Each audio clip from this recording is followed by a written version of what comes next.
Welcome to Geetamrit. Bhagavad Gita में जीवन के मूल प्रश्नों का उत्तर मिलता है। मैं कौन हूँ? आत्मा क्या है? आत्मा का स्वरूप कैसा है? गीतामृत में इन्हीं विषयों का वर्णन सरल शब्दों में।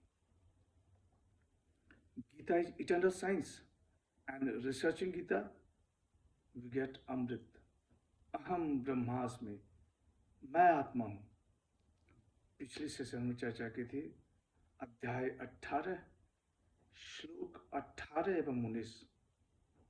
आज की चर्चा का विषय है अध्याय 18 श्लोक 20, 21 एवं 22। अध्याय 18 मोक्ष संन्यास योग, द योग ऑफ लिबरेशन बाय रिनंसिएशन। श्लोक 20 सर्वभूतेषु येनैकं भावमव्ययमीक्षते अविभक्तं विभक्तेषु तज्ज्ञानं विद्धि सात्विकम। श्री भगवान वाच। जिस ज्ञान से सब विभक्त भूतों में अविभक्त अविनाशी भाव को देखता है, उस ज्ञान को तुम सात्विक जानो। The blessed Lord said, the knowledge by which one imperishable being is seen in all existences, undivided in the divided, know that that knowledge is सात्विक। पिछले सेशन में कहा गया कि ज्ञान भी त्रिविधि है। आज त्रिविध ज्ञान का वर्णन है, सात्विक, राजसिक और तामसिक ज्ञान।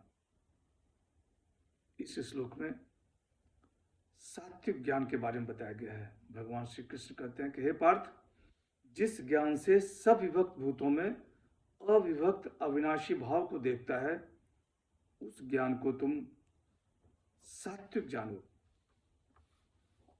जिस ज्ञान के द्वारा मनुष्य समस्त भूतों में एक अविनाशी को देखता है, जिस ज्ञान के द्वारा अलग अलग तत्व को अलग अलग शरीर में विभाग रहित देखता है, उस ज्ञान को हे पार्थ तुम सात्विक जानो। शंकराचार्य जी अपनी टिप्पणी में कहते हैं कि समुद्र के विभिन्न लहरों में एक जल स्वरूप को देखना सात्विक ज्ञान है। अलग अलग विभक्त हुआ दिखता हुआ आकाश, परंतु आकाश अखंड और अविभक्त है। सांसारिक उदाहरण भी है। विद्युत उपकरणों में एक ही विद्युत सभी उपकरणों में प्रवाहित होता है। सोने के सभी आभूषणों में एक ही सोना रहता है। श्लोक 21 पृथक्तेन तु यज्ञानं नाना भावा पृथक विधान वेत्ति सर्वेषु भूतेषु तज्ज्ञानं विद्धि राजसम। श्री भगवान वाच। परंतु जिस ज्ञान के द्वारा मनुष्य संपूर्ण प्राणियों में अलग अलग अनेक भावों को अलग अलग रूप से जानता है, उस ज्ञान को तुम राजस समझो। The blessed Lord said,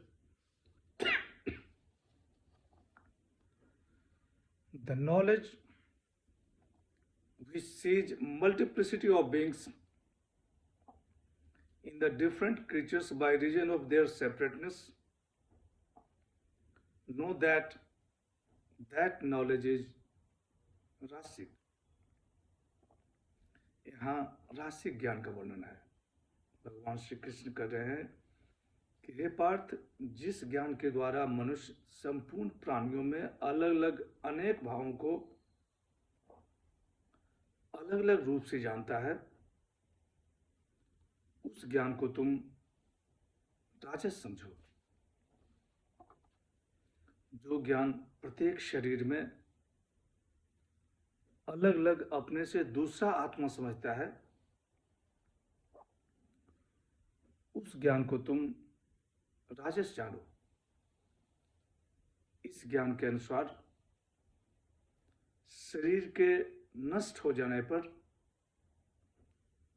चेतना नष्ट हो जाती है।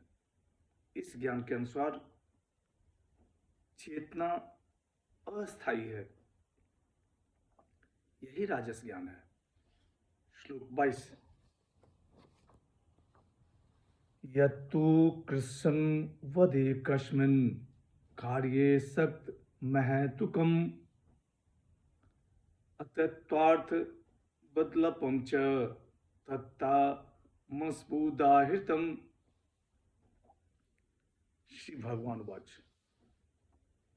जिस ज्ञान के द्वारा मनुष्य एक कार्यरूप शरीर में ही आसक्त हो जाता है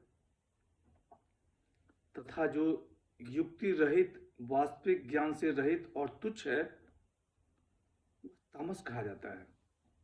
The blessed Lord said, but that which clings to one single effect as if it were the whole, without concern for the cause, without grasping the real and narrow, is declared to be tamasic. यहाँ तामसिक ज्ञान का वर्णन है। भगवान श्री कृष्ण कहते हैं कि हे पार्थ, जिस ज्ञान के द्वारा मनुष्य एक कार्यरूप शरीर में ही आसक्त हो जाता है तथा जो युक्ति रहित वास्तविक ज्ञान से रहित और तुच्छ है, वह तामस कहा जाता है। जिस ज्ञान से मनुष्य किसी एक कार्य में, शरीर में या शरीर के बाहर प्रतिमा आदि में आसक्त है, यह समझता है कि यह आत्मा या ईश्वर इतना ही है, इससे परे और कुछ नहीं, यह तामस ज्ञान है। तामस मनुष्य की मानता युक्ति और शास्त्र प्रमाण से विरुद्ध होती है। ऐसे लोग कट्टरवादी और हठवादी होते हैं। सांसारिक मनुष्य ज्यादातर इसी श्रेणी में आते हैं। आगे त्रिविध कर्म पर चर्चा होगी। सात्विक, राजसिक और तामसिक कर्म। आज की चर्चा यहीं समाप्त करते हैं। अगले सेशन में चर्चा को और आगे बढ़ाएंगे। यदा यदा हि धर्मस्य ग्लानिर्भवति भारत अभ्युत्थानम् अधर्मस्य तदात्मानं सृजाम्यहम्। ओम तत्सत। हरे कृष्ण।